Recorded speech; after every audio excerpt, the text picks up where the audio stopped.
ঘ্যাটকলগুলোকে তুলে এনেছি, এখন এগুলোকে কেটে নেব। এইভাবে আঁশগুলো ছাড়িয়ে নেব। এটা আমরা ঘ্যাটকল বলি, অনেকে খারকোল বলে, কেউ বা ঘাটকোল বলে। এইভাবে কেটে নেব। আঁশগুলো অবশ্যই ভালো করে ছাড়িয়ে নিতে হবে।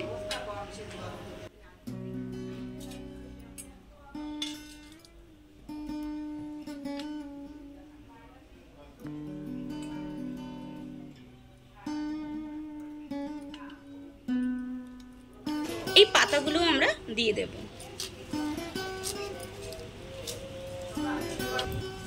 এই যে পাতাগুলো আছে এগুলো একটু পুরনো পাতা, কোথাও খারাপ হয়ে গেছে, এগুলো আমরা দেব না।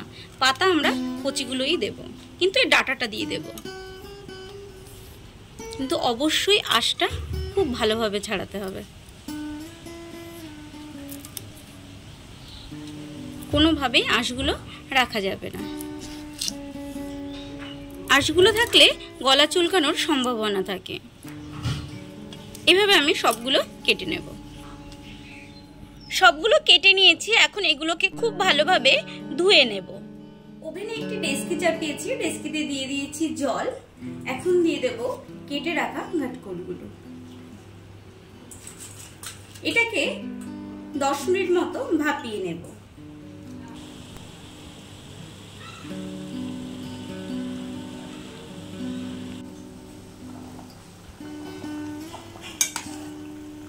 এটাকে ভাপিয়ে নিয়েছি, এখন জলটা ছেঁকে নেব।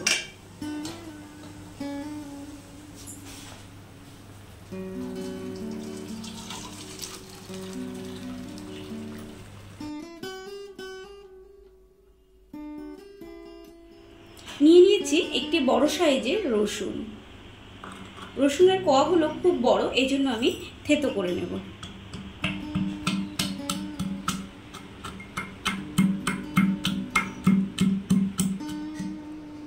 ওভেনে একটি কড়াই বসিয়ে দিয়েছি, কড়াই গরম হয়ে গেছে, দিয়ে দেব সর্ষের তেল। তেল গরম হয়ে গেছে, দিয়ে দেব থেতো করা রসুন।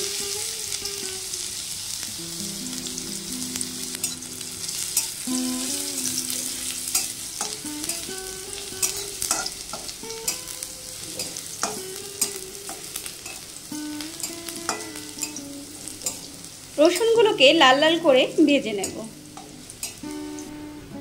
দিয়ে দেব কিছু চিংড়ি, চিংড়িটাও এই সঙ্গে ভেজে নেব।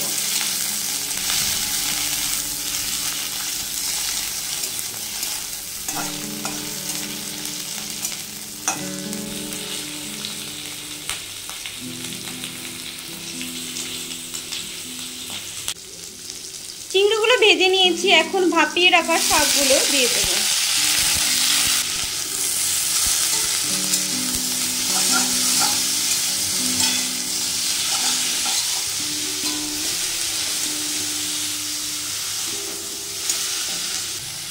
দেব স্বাদ অনুযায়ী নুন, হাফ চামচ হলুদ গুঁড়ো।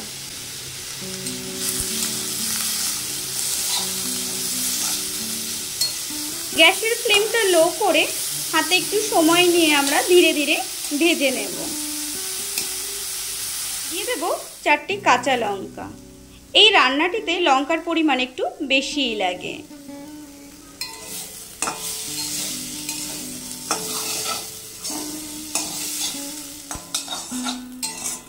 ঘ্যাটকলগুলো আমরা খুব ভালোভাবে ভেজে নিয়েছি, ঠিক এতটাই ভাজতে হবে। দেখুন ঝরঝরে হয়ে এসেছে। এবার এগুলোকে আমরা নামিয়ে নেব। শিলনোড়াতে নিয়ে নিয়েছি, এগুলোকে খুব ভালোভাবে বেটে নেব।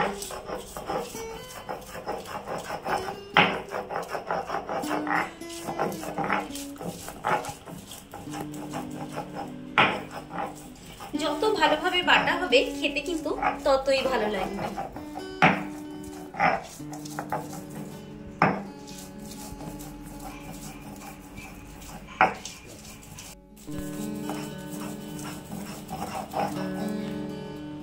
খুব ভালোভাবে আমরা বেটে নিয়েছি।